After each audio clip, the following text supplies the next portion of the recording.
Joining us now for some more perspective on all of the developments in Afghanistan as this election approaches is Kimberley Martin, a professor of political science at Barnard College, Columbia University, here in New York. Welcome back. Thank you, Martin. It's good to be back. So let's talk seriously regarding this bombing in Kabul today. Yes, it's sad.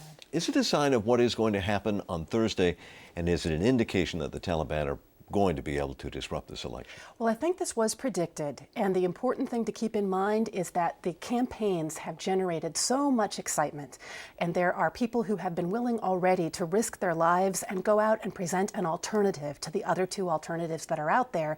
You have Karzai and his warlord coalition on one side, you have the Taliban on the other. If that sense of excitement can continue over the next 2 days, then even if there are people in some parts of the country who can't vote successfully, the vote is going to make a difference. Do you believe that perhaps those that are prevented from voting, say by fear or the Taliban, will actually resent the Taliban for it? I think they might. There'll be a contagion effect. They'll see that people in other part of the country are excited.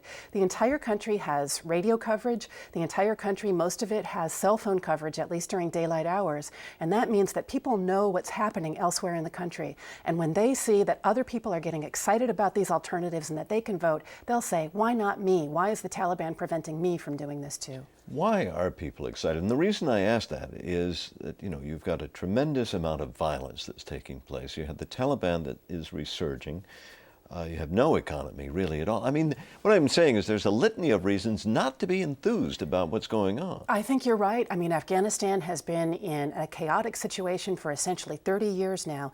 But the one sign of hope is that some of these candidates, like Abdullah, are gaining popularity, and they're willing to come out and challenge the status quo. Now, this is the former foreign minister, we should Yes, point exactly, out. exactly. And he probably cannot win the campaign, but he can give Karzai a run for his money.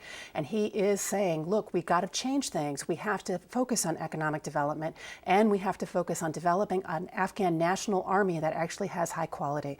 He's been saying we don't want to rely on these warlords. We don't want to rely on local militias to provide security.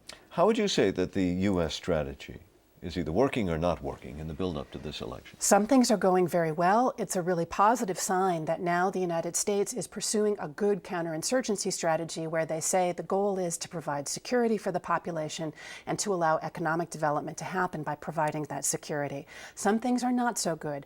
There are not enough resources, there are not enough people, there's not enough money. And so that means that some things are being done on the cheap, and the most important one, the most dangerous one, is that the United States and its NATO allies are now paying local militias to provide security for villages. But this was a strategy that seemed to work well in Iraq.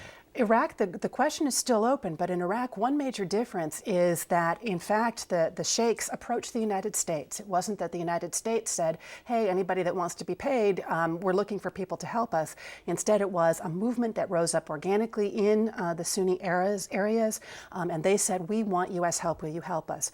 But the biggest danger here, and it's still an open question in Iraq as well, is that if you don't have a strong national army that's not beset by those militia kinds of identifications, you may never have real security in the country that allows economic development to go forward. So I'm doubtful about the long-term consequences for the policy in Iraq as well. It's not been in place for more than a year or two in Iraq yet. Kimberley Martin, a lot of ground to cover. Thank you very much for joining us and helping us. Thank you, Martin. My pleasure.